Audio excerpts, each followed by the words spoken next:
Hey everybody, welcome back for another Wednesday night Parsha class. I'm Rabbi Chernitsky, Director of Chabad of Newfoundland. We have this week two Parshas, Matais and Masay, and with that we finished the book of Numbers, the Bamidbar, and then the Shabbat afterwards we begin the book of Deuteronomy, Devarim in Hebrew. It's actually quite an unusual Shabbos because this year being a Hebrew leap year, we have Marsha Bosim to fill up with Parshas. So usually the Parshas that are often joined together we read separately this year, and this I believe is the first parsha that we have that's joined, so it's quite special. But we're going to be speaking about this, a very hot topic. It's going to open a bit of a kind of worms, though that's not of course the point. The point is to get to the bottom of things and understand what does the Torah actually say. So buckle your seatbelts for what's going to be a fascinating class. I actually prepared this class when I was on an airplane, so I hope my notes are coherent.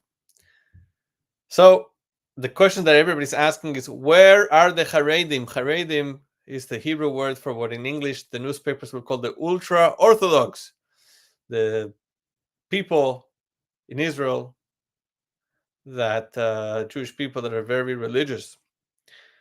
And if you've been following the Israeli news, it's a big hullabaloo about religious people that had an exemption to be studying Torah instead of serving the army. And essentially the exemption is over. Um,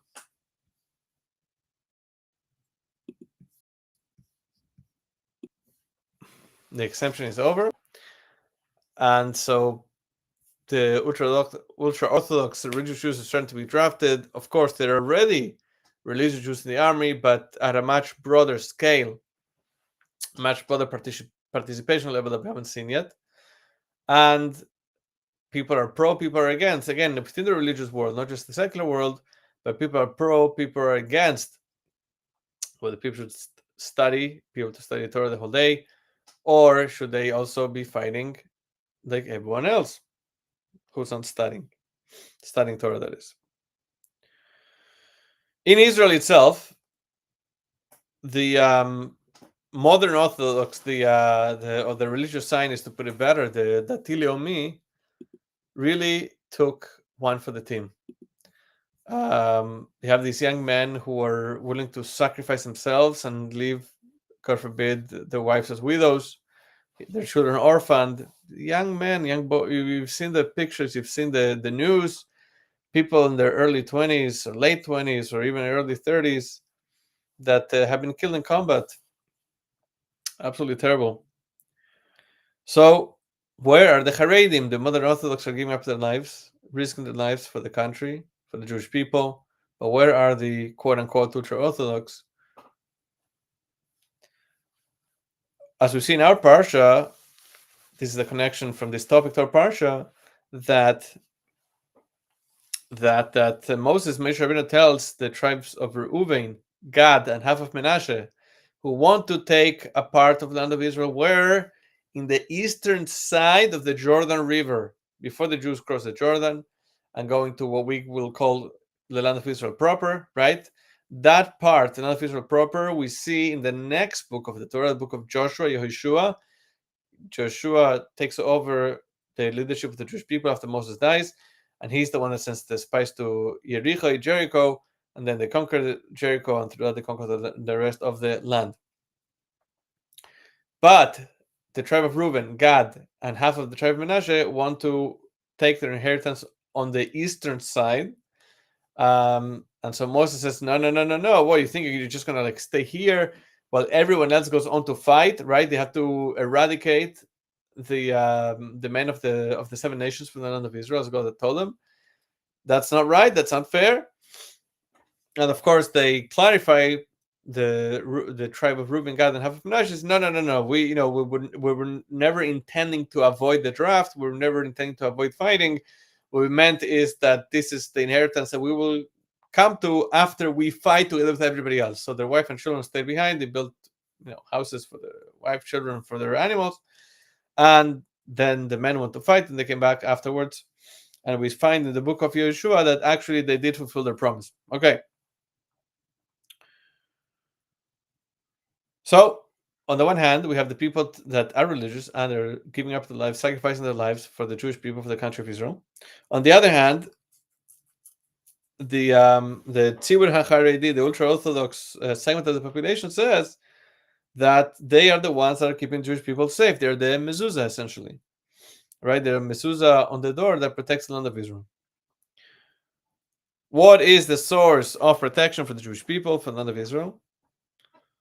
How is it that we survived through the Babylonians, the Persians, the Romans, and so on and so forth? Through our attachment to the Torah, our attachment to Judaism. So the more we are connected, the more we study, the more we keep the mitzvot, the bigger the mezuzah, the bigger the protection.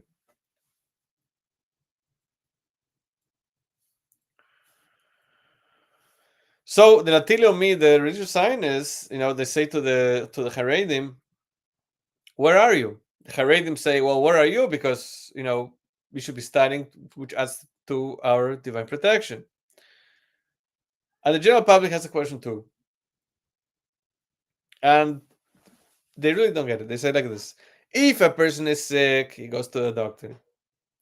If a person needs to make a living, he gets a job. But here we say, when it comes to finding a work, we rely on a miracle. We're going to study Torah. That's going to bring a divine salvation. Here we don't. When it comes to our protection, we don't go through the ways of nature, and we want to rely on a miracle. Why? Why is that? It's a fair question, and we're going to address that. We're going to speak about how the two sides are rooted in the Torah itself, whether the people that are studying Torah should go and fight or not go and fight. What we're going to say is that this discussion does not pertain to the religious people that are not studying Torah full time. Somebody who's not studying Torah full time should be in the army once he has all the necessities, make sure that the army will not, the environment of the army is not going to be a threat to his spiritual growth. After consulting with his mentor, the fact that a person is religious is not an excuse to be exempt from the army. Somebody studying Torah full time, there is very valid reasons to not be serving the army. But somebody, again, so our class today is going to speak about somebody studying Torah full time. Should he go to fight or should he not go and fight? Somebody who's not studying full time, he has no excuse to be exempt from the army. Again, with the caveat which I mentioned before. Okay. So the main thing here is that the two sides we're going to mention, we're going to speak about the ideas without mixing in my feelings or anybody's feelings. It is a very hot topic, and it's very important, like in every other topic, to respect every side. We're going to say Elu ve'elu dibur Elokim chaim. Both sides, both opinions are the words of the living God. Both are valid Torah opinions. Not that one side is the good, the other side is the bad. The one side is more Jewish, the other side is a Shegetz or less Jewish. This is not the way that a Jew should look at an argument, and this is not how we're going to look at this. Torah tells us, Aseh lecha rav, make for yourself a mentor, is the translation in context. Make for yourself a mentor. Follow the advice of your mentor. When it comes to the things of utmost importance, there is no right or wrong. There's also gray. Not that one side is guilty, the other side is innocent. The only question is, what is your mission in life? What should you be doing at this very moment? Because there's different ways to serve God. What is the answer? Speak to your mentor. As the Rebbe Rebbe told us many times, speak to a mentor, which the Torah tells us is not the idea of the Rebbe Rebbe, it's something the Rebbe Rebbe pushed for, but it's in the Pirkei Avot, Ethics of the Fathers, mentioned twice in the first chapter, which is a very short chapter. Aseh lecha rav, make for yourself a mentor. And when you speak to your mentor, the mentor is the source, is the vessel for your divine guidance to whatever your job is in this world, in the service of God. So once you pick your mentor, he helps you identify your mission in this world. And by divine providence that will fit with the tribe you come from. Nobody knows which tribe they come from except for the Levites, the Levim. In other words, the people that come from Levi, which could be a person, could be a Kohen or a Levi. And that's what leads that particular person to success, by listening to the advice of his mentor. So we need to stop fighting. I'm not raising your children. You won't be raising my children. And we're going to see how this argument about whether the Haredim, people that are studying Torah full time, should be drafted and think to fight or not, is rooted in the Torah, and it goes back almost 3,000 years. And we're going to see two opinions. And those two opinions are about whether the tribe of Levi, did they go out to war or not. And again, there's no right and wrong. Both opinions are valid Torah opinions, like any other argument in Torah. And each side has to respect the way of life of the other group. We're talking about the children of Hashem, and each one has their way to serve Hashem as the guidance they received per their mentor, which is the Torah way. Who do we say is not doing the right thing? That is the person that doesn't follow the instructions of his mentor. That is not the Jewish way. That's the wrong thing to do. And we need to appreciate that we all have our unique mission. Okay. So I already said this.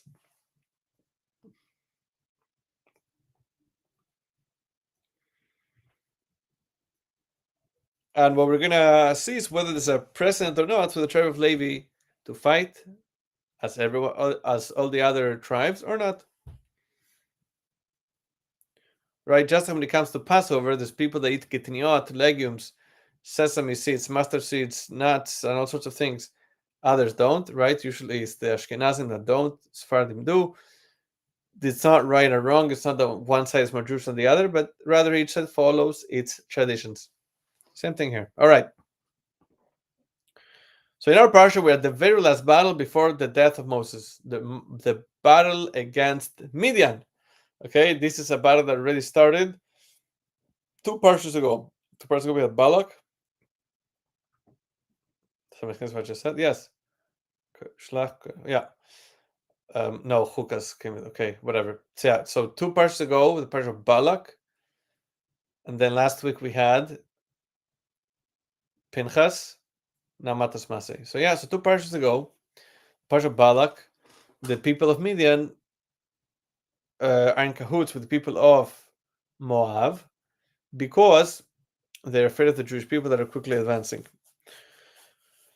So they hire Bilam, they hired Bilam the prophet to curse the Jewish people. Doesn't turn out very well. Instead of cursing them, he blesses them, and then he gives advice to the people of Midian that they should entice the Jewish men to have relations with the young Midianite women. And there was also an aspect of idolatry involved. Maybe we'll speak more about that soon. But because of that they lured and took thousands of Jewish men astray, God said, "I need to." And of course, there was also men that were killed. God says he to take revenge against the people of Midian.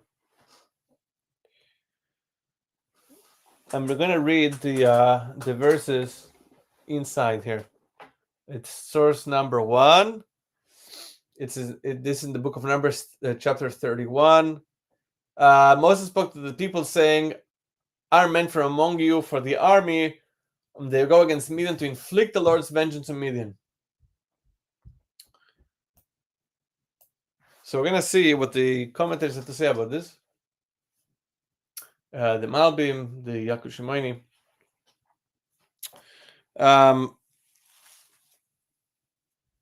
So the Torah says is that they need to take a war. Why? It's revenge. To take revenge.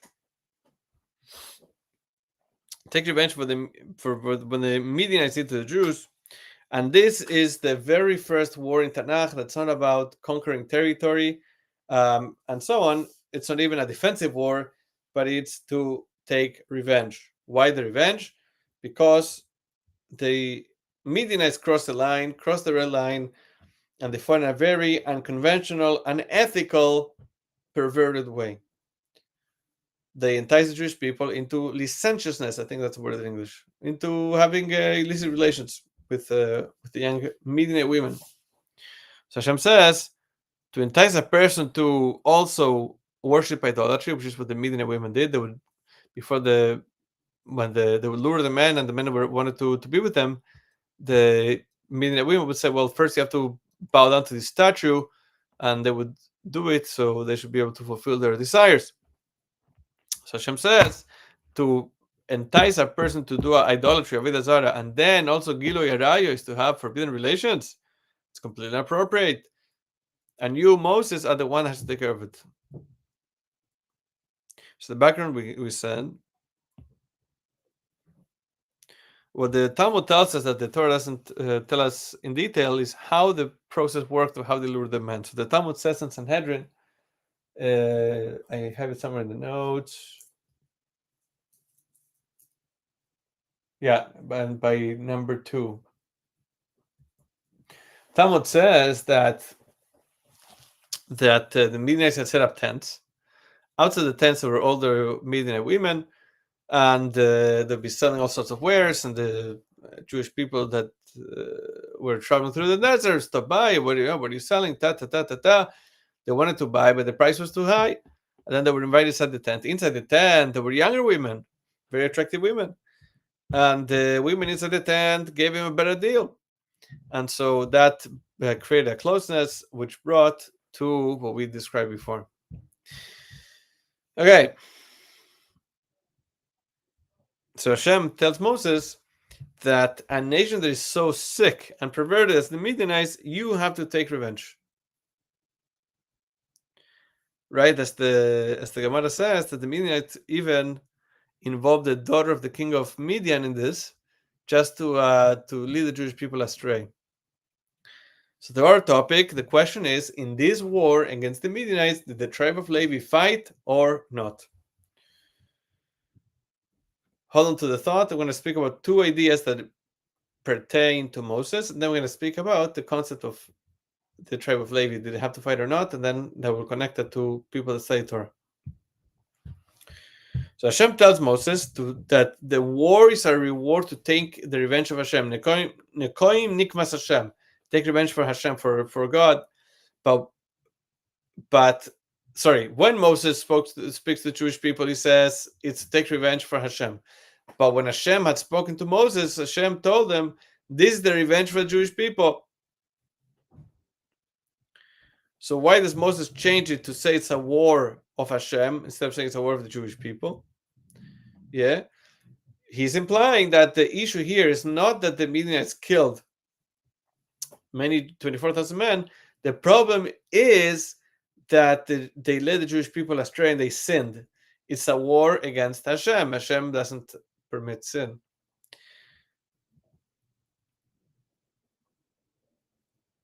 And the reason for the change, besides what we just said, that implication of what that would mean, it's just like 2 good friends that one puts the blame, so to speak, on the other, not wanting to take the credit.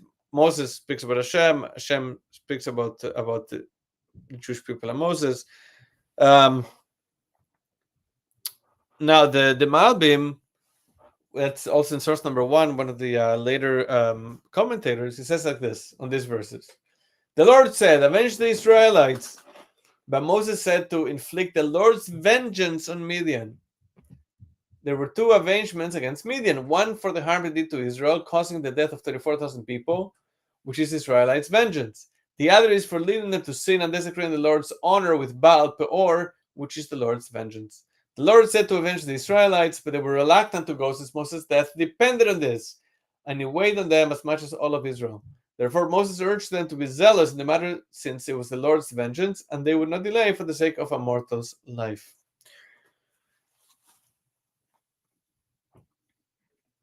So the end part, which we had mentioned before, is that another reason for the change, when Moses said to the Jewish people, "This is the war of Hashem," is because the Jewish people knew that this is the last war after which Moses will die. They didn't want Moses to die. He's the leader. He's the one that took care of them. They couldn't imagine life without Moses. We spoke about this a few parshas ago. So when Moses said, "No, this is the war of Hashem," they couldn't say no. War of Hashem, we all have to fight. And the idea here as well is that whenever there's a mitzvah to be done, do it right away. Don't wait, don't delay. This is, I believe, from the Yalkut Shimoni. No, never mind. That's next. The next source.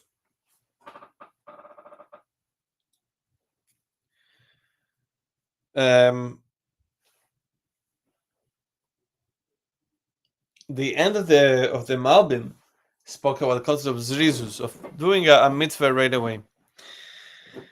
And there's a story they say with a descendant of Rabbi Kiva Eger, who became a Chassid, Hasidic Jew, and of course Rabbi Kiva Eger was a Misnagid, was against Hasidism, and so the story goes that Rabbi Kiva Eger asked his descendant, why did you join the Hasidim? And the descendant said, because I had a question in a Gemara and Tosfos which I never understood. The Gemara says that if Rosh Hashanah falls on Shabbos, we don't blow the shofar. Why? Because a person who doesn't know how to blow the shofar might carry the shofar in the public domain for 4 cubits for Amos. That's a biblical transgression. We don't want a person to do that. So the Chacham said that we don't blow the shofar even if it falls on Shabbos.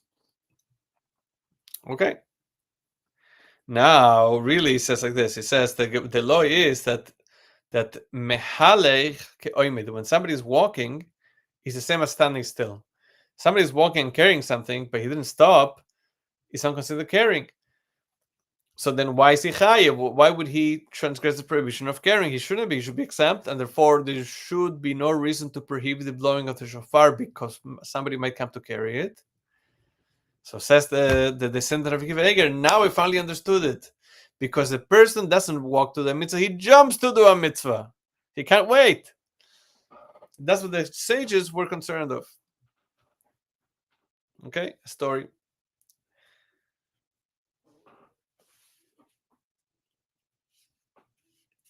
Now, why is it that Moses sent Pinchas, the son of Elazar, to fight, right? Moses himself didn't go. Why did he send a messenger? God says, it's the war of the Jewish people. It's for you to fight. Moses sends a messenger. We just spoke about the mitzvah that comes to your hands, do it right away, do it with alacrity. So here, the Yalkut Shimoni, Remes 785 says like this, answers the question. The Holy One, blessed be He, told Moses to take a vengeance personally, yet he sends others. He sends Pinchas. Rather, since Moses, was raised in Midian after he ran away from Egypt, he said it is not proper for me to bring distress upon those who did good to me. The proverb says, a well from which you drank, do not throw a stone into it. And why did he specifically send Pinchas? Because the one who begins the mitzvah is obligated to complete it. Pinchas is the one who began at the end of the Parsha of Balak, when he kills Zimri and Cosby. Zimri is the leader of the tribe of Shimon. Cosby is that Midianite princess that they were having engaged in relations publicly. Tremendous is a creation of God's name. Pinchas went and killed them at the same time, and so he started the war against the Midianites. So he was the one that had to finish.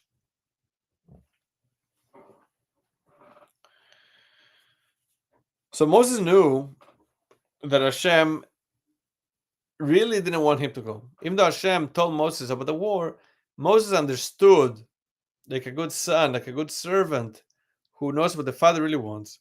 He understood that Hashem didn't actually want it to go. Why? Because Moses' wife came from Midian. And Moses was born and raised, was spent a lot of time, a lot of years in Midian. Midian opened its doors to Moses after he ran away from Egypt. So how can he go and take revenge? So you see that a pillar of Judaism, a pillar of the life of a Jew, is gratefulness, Haida'ah, which was the whole topic of last week's class. And you're gonna tell me, but the Midianites killed 24,000 Jewish men. We say no. When a Jew experiences a lot of not good and a bit of good, he has to remember the good, even though it's just a little bit, poquito, poquito. We are trained, we're educated, mechonach, to place gratitude at the beginning of our day, to give thanks, to remember, oh yeah, that person, he did a favor for me. It doesn't matter that the Midianites killed 24,000 Jewish men afterwards. The point is, Moses lived many years there, and they opened their doors to him, and he has to show gratitude despite of the terrible things they did. We tend to do the opposite. Despite of all the good, we remember the little bit of bad. Yeah.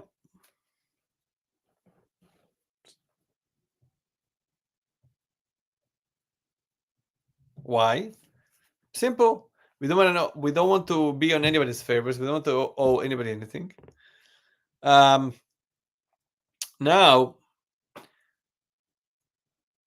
what we're saying is that Moses figured out on his own that Hashem didn't want him to go, even though it was exact opposite of what had told him explicitly.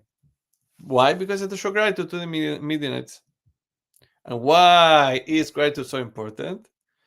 Because Hakaras HaTov, being grateful, recognizing the good that was done to us, that's the pillar for faith. How?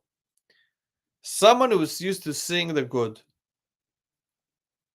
to whom does he express that to? To whom does he express his appreciation? Obviously to Hashem, to God. He's the one who does the most good to us out of everyone in our lives. Someone is used to complaining. Who does he end up complaining about? Also, Hashem complains about God. That's why honoring the parents, right, is one of the 10 commandments, and it appears in the first tablet, right, it's the 5th commandment after the first 4 commandments, which all speak about a relationship between us and Hashem. Mitzvahs between Adam and Makom, the mitzvahs that are between us and Hashem. But Kibud Ave Aim, honoring your mother and your father, made it to that list, to that first column. Why? Very simple. Because this is the foundation of the first 4.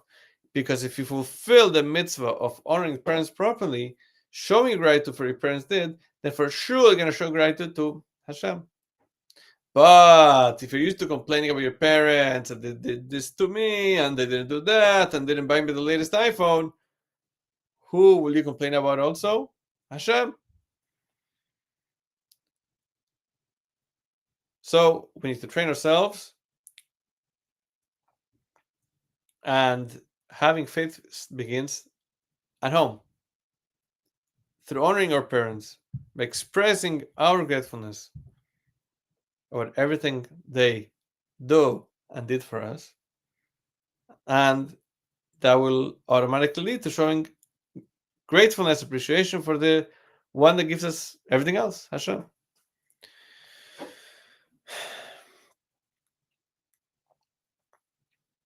Now, to the main topic of our class.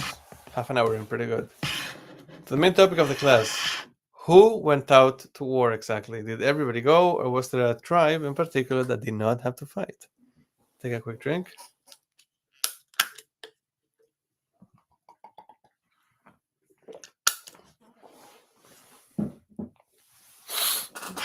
Okay.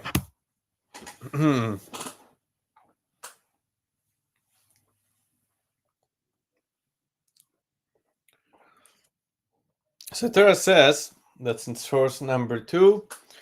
Torah says that they had to send 1,000 soldiers, 1,000 men from every tribe.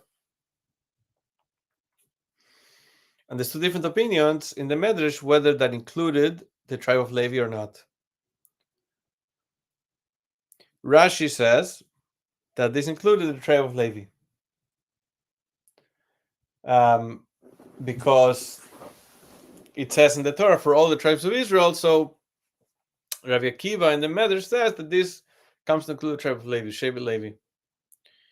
The question is, why did they have to fight in this one, and why were they exempt from all the other ones? A different Medrash says that there were 3,000 men that were sent from each and every tribe, right? That's a total of 36,000. 1,000 to fight, 1,000 that stayed in the back, sharpen the weapons, etc. And then the third 1,000 of each tribe was to pray, to daven. So now, what's the story with the tribe of Levi? At the end of the Parsha of Korach, the Torah tells the Levites that they live a life of miracles. They didn't get their own land. The other tribes had to provide for them. Yeah, Torah says they don't get land. They are not allowed to work. Right, their work is in the temple and the tabernacle. They live off the 24 gifts that the Kohanim get. Right, Kohanim and Levim come from Levi. They lived on miracles.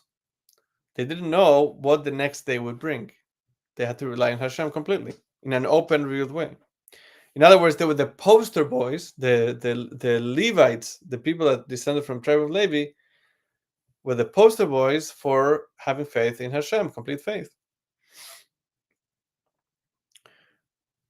So that's source number one, Rashi, quoting a Medrash that the Levites had to fight in this war, but not in the others.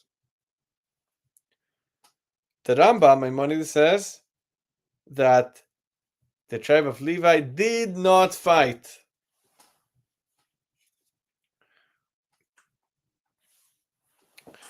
Let's read this inside. This is at the bottom of page 1, but it's source number 2. I'm reading here from Rambam Maimonides in the laws of the sabbatical year. Why did the Levites not merit an inheritance in the land of Israel and its spoils along with their brothers? Because they were set apart to serve the Lord, to minister to him, and to teach his just ways and righteous judgments to many. Therefore, they were separated from the ways of the world. They do not go to war like other Israelites, nor do they inherit or acquire through their physical strength, but they are the army of the Lord, and he, blessed be he, provides for them. And not only the tribe of Levi, but any individual from any nation whose spirit moves him and whose intellect instructs him to set himself apart, to stand before the Lord, to serve him and to know him, and who walks upright as Hashem created him, and who has cast off the yoke of many calculations, which means the concern about earning a living. He is sanctified as holy of holies, and the Lord will be his portion and inheritance forever and ever. That was the Rambam. Okay. So, Rambam said clearly, Levites don't fight.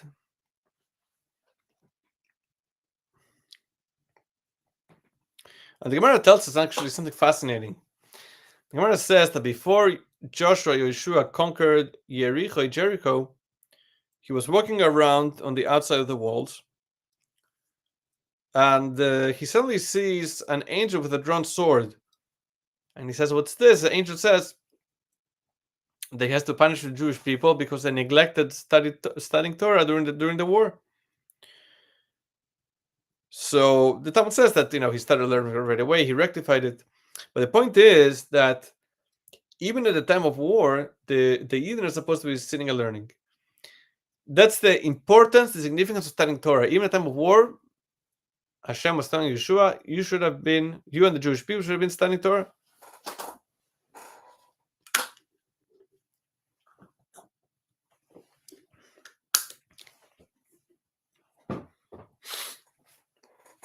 The Gemara says famously that King David and Yoya ben Tzruya was the general of the army, of King David's army, and he was also King David's nephew.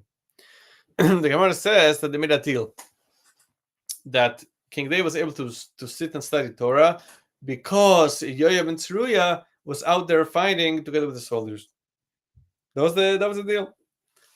You see that both were necessary. You need to have the soldiers on the ground and the people studying Torah full time. So again,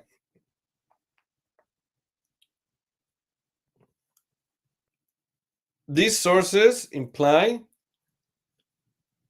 that there's people that don't fight. We saw it from Rashi. Remember, Rashi says that only in the war against the Midianites they fought, but not in any other war. From Maimonides, the Rambam, we said that they didn't fight at all, not even the war against Midian. And then we saw in the story of Yoav and David HaMelech that it's important to have the study of Torah while there is a war.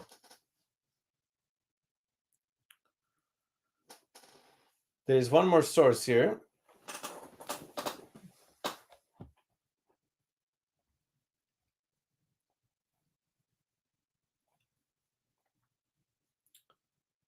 Okay, we're going to skip that.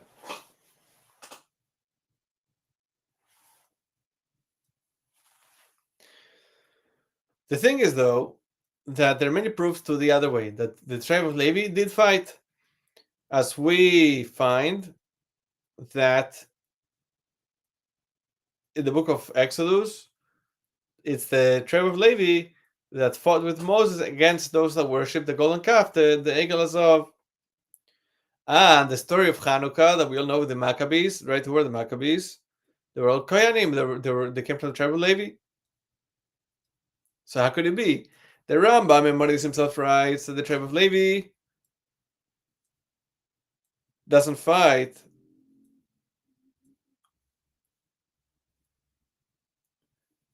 The Torah says that the Torah says that a young man who just got married, he is exempt from fighting in a war that's not an obligatory war, Mechemes Reshus. But the defensive war, then even the bridegroom, even the groom from his chuppah, he taken to fight, and so on and so forth. So similarly, if it's a defensive war, the Torah says everybody has to fight, even the groom at the day of his wedding. Why wouldn't that apply to the tribe of Levi? The tribe of Levi should also have to fight. It should also be conscripted.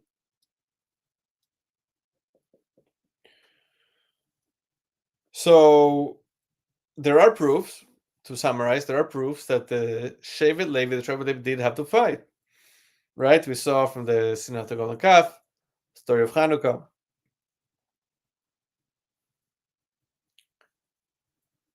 And the answer, of course, is, as many other times, is that there are two different opinions, two approaches in this arena. And this is the way of the Torah. It's important to know. It's not right and wrong. It's two opinions, and they're both valid. Some hold like this, some hold like that. The first idea is from Rav Kook, who was the chief rabbi of Jerusalem in the early 1900s. Rav Kook writes that according to the Rambam Maimonides, the Levim do fight, but they fight differently. If you look back, source number 2 at the bottom of page 1, what did Maimonides Rambam say? They do not go to war like other Israelites. He didn't say they don't go to war. They don't go to war like the others, but they do go to war. Yeah? So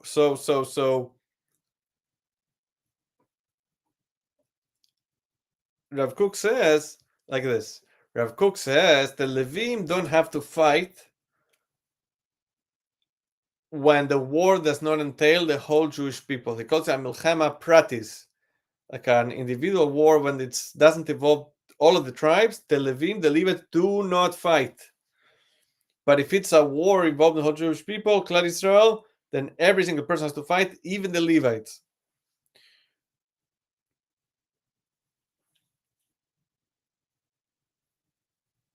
Let's see if we can read that inside. Rav Kook.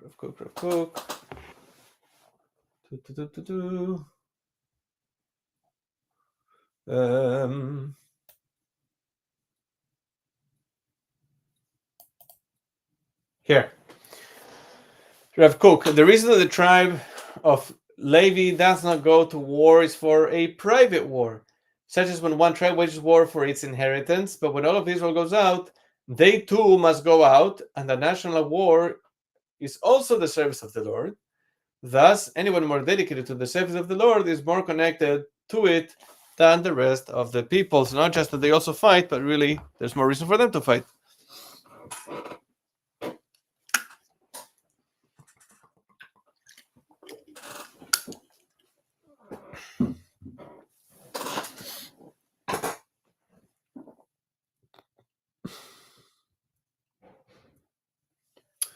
Now, there's another opinion, and that's the opinion of the Brisker Rav, the Rav of Brisk.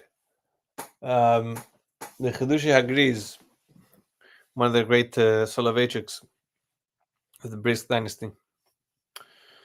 And the Brisker Rav said, the elder Brisker Rav said, that differently than the Rav Kook, he said that if the Levites are needed, they do go to war, but they're the last ones to go. That's what he says.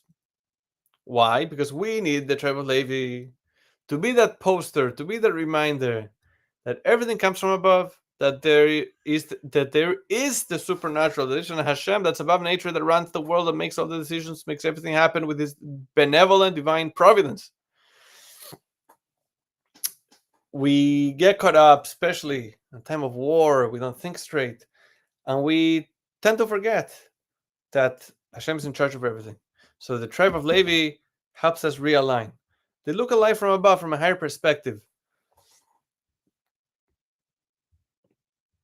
Sometimes we need to meet somebody who lives higher than everybody else spiritually. A person who's removed from the day to day, and that helps us move closer to the middle. You say, I'm not going to be like him all the way, but pushes you to be more connected, more religious, more observant, more careful. Why does this opinion make more sense to us?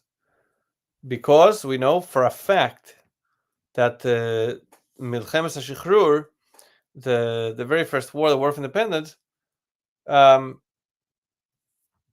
most religious people had to fight. There was no other choice. Now, that's not the situation today. We don't need every single citizen of Israel fighting. So today, we could still have the poster boys sitting and learning, sitting and studying Torah the whole day, while the others fight on the ground. So the Brisker Rav says like this. The Brisker Rav makes this diuk, precisely with the Rambam, saying the Rambam told us not that they don't fight, but they fight differently. Right? So again, Rav Kook said that they only fight when it involves the whole Jewish people. The Brisker Rav says they do fight, doesn't matter what the war is, but they're the last ones to go out. Everyone goes out before them. Okay? Let's see this inside the text. This is the last source of in source number 2, bottom of page 2, second to last paragraph. Chidushi Agras on Soita. The Rambam writes that the tribe of Levi does not go to war like other Israelites. It does not mean they are completely exempt from going to war. It seems that when they are needed in wartime, they would also go out.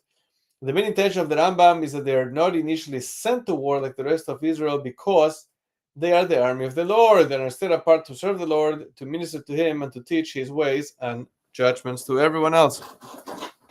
There you have it.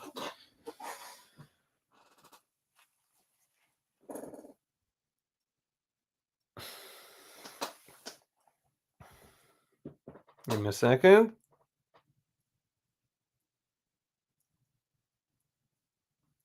Oh, it's an amazing thing. It's brought down in the holy books. The Torah tells us that Moses was born from his parents, Amram and Yocheved, after they had separated and then they got back together. Now, they were both quite old, of advanced age at the time. Couldn't Moses have been born from a different mother? In fact, the marriage of his parents would be forbidden today. It took place before the Torah was given, the rules were different. But today, it will be forbidden. Why? Because Amram married his aunt, which is against halacha, it's against Jewish law. By the Jewish law, you're allowed to marry your niece, but not your nephew. Okay. So, in other words, your uncle, but not your aunt. Anyway, so Yocheved was Amram's aunt, and she was already older. Wasn't there another woman that he could marry? The answer is no. Moses had to be born from Yocheved. Why? Why? How is Yocheved special? Because she was not born in Egypt. She was born Bein HaChoimes, between the walls. Moses had to be born from a woman that her default is the land of Israel. Her default is redemption. Her default is freedom. Freedom as a servant of Hashem, that is. He couldn't have been born from a person that was born in Egypt into slavery, bondage, exile. The leader of the Jewish people is going to take them out of exile into Geula, into redemption, had to be born from Yocheved. Excuse me. And that is what Maimonides is telling us. That yes, it's true that pikuach nefesh, when it's a life or death situation, the whole Torah is put aside to save a life. Yeah, but again, according to the Brisker Rav, we need to deplete all available resources before we close the yeshivas. Why? Because we need the people standing in yeshiva to remind us the best way to lead our lives. To remind us that there's an Hashem that runs the world, that we're not bound by nature. It doesn't matter how many missiles Hezbollah and Machshumam have. We have Hashem. We have the King of Kings on our side. It's going to be okay. Take a deep breath. So we don't take down the Big Ben so quickly. We need a big clock tower that we could all set our clocks to. We need to have that picture we look up to, the picture on the wall. How do you know your clock has the right time? You check with the Big Ben, you check with the clock tower. So to summarize, there's two approaches, and both are valid and have their proofs. Now, how would Maimonides, the Rambam, explain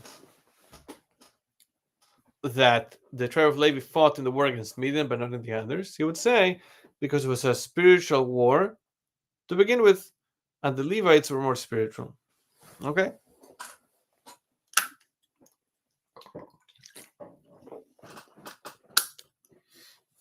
Same thing with Hanukkah. Hanukkah was a spiritual war.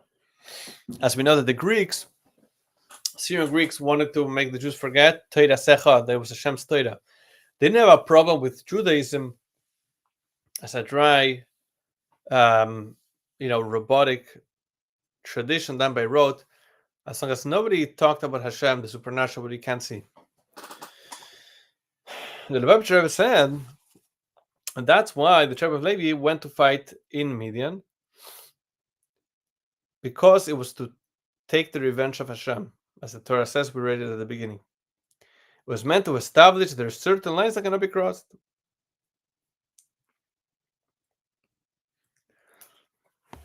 It's a famous story about Verbrengen, informal Hasidic gathering. It took place in Rostov, in Lubavitch, by the times of the Rebbe Rashab, the fifth Chabad Rebbe, Reb Shalom Deiber. And what happened is that at the Verbrengen, one of the Hasidim didn't have a cup to say L'chaim, so his friend next to him offered him his cup, and before he took a drink, the second guy who didn't have a cup, he took a drink, he took a napkin and he wiped the cup first. The Rebbe Rashab noticed this and he was not happy, and he delivered the whole discourse known as Heichalzu. Actually, I was run out. Yeah. So I had to have been in the city of Lubavitch. And what that speaks about, the Heichalzu speaks about how the source of all fights, and it's all rooted in Midian. So the Rebbe Rashab explains, according to Kabbalah, Jewish mystical thought, Hasidic thought, that the country of Midian, the Torah tells us about, represents the source of all fights. The Midian comes from the word madoin, which means a fight, a machlekes, an argument. So where do fights come from? In short, these are not the words of the Rebbe Rashab, but in my words here, narcissism. People that are too full of themselves make everything about themselves, and then everybody's stepping on them. Everybody takes away from their light. Right? So the Rebbe Rashab says, you are so into yourself that you can't see somebody else succeed. You feel that his light darkens yours. There's people that feel that whatever others do diminishes them. Why? Because it'll be all about them. They want to be in the spotlight all the time.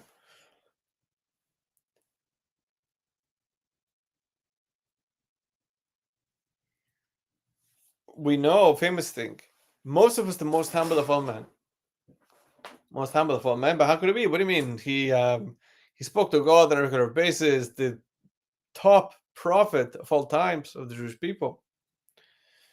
And the idea is that he realized that he's only the conduit, right? Like we said also a few weeks ago. He's the messenger that's carrying the diamonds. The diamonds don't belong to him. He happens to be the messenger. And Moses realized that each part of the body, or the Jewish people, if you look at them as a big organism, as a big body, the head representing the leaders, the people that are more spiritual, the feet represent the people who are lower in the spiritual rungs. They're not bad. They're not less. Each part of the body is needed. The head, okay, has the brains, the intellect, but without the legs, the head can't go anywhere. Just plugging in the laptop here.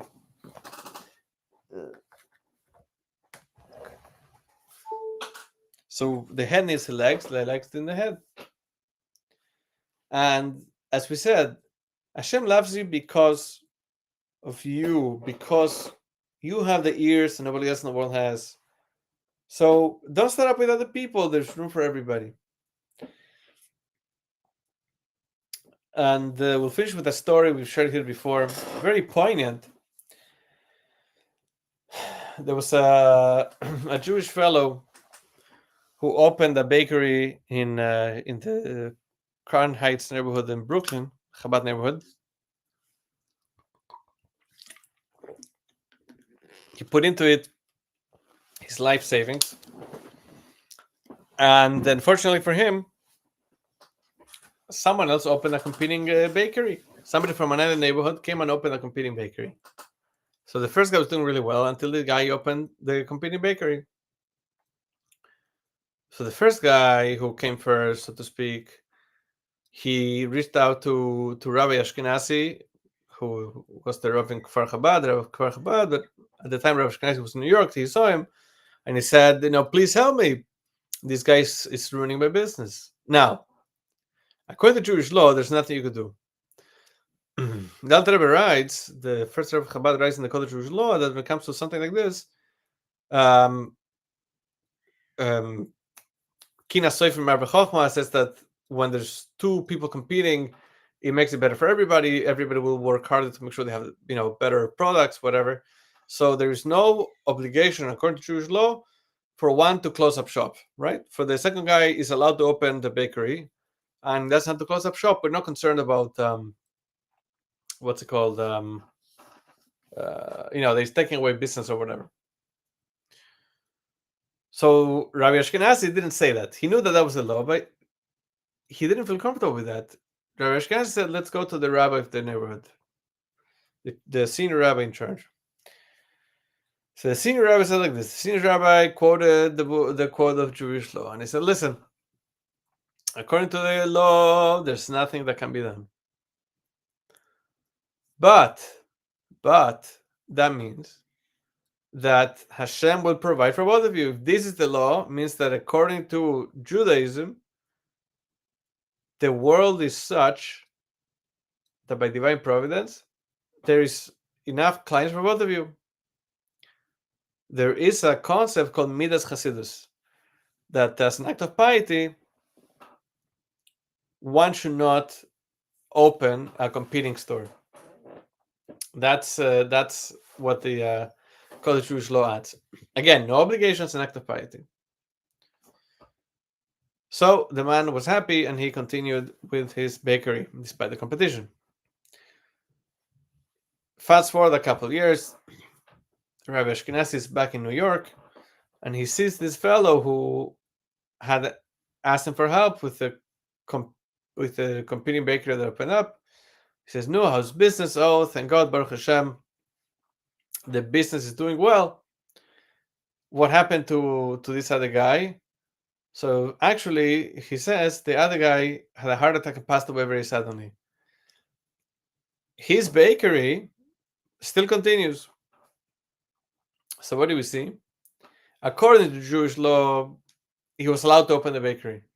So the bakery continues. But Midas Chasidus, as an act of piety, he shouldn't have done it. So the guy, this person, passed away. The bakery, which was allowed, continued. Everything has its purpose. Everything has its time. And I think we could internalize the message. We could live peacefully with our wives, with our families, co-workers. What do you think? I want to hear from you. Leave me a comment. I'll catch you, God willing, next week, Wednesday night again, 8 p.m. Newfoundland time. I'm Rabbi Chernitsky. It's been a real pleasure. Take care and kol tuv.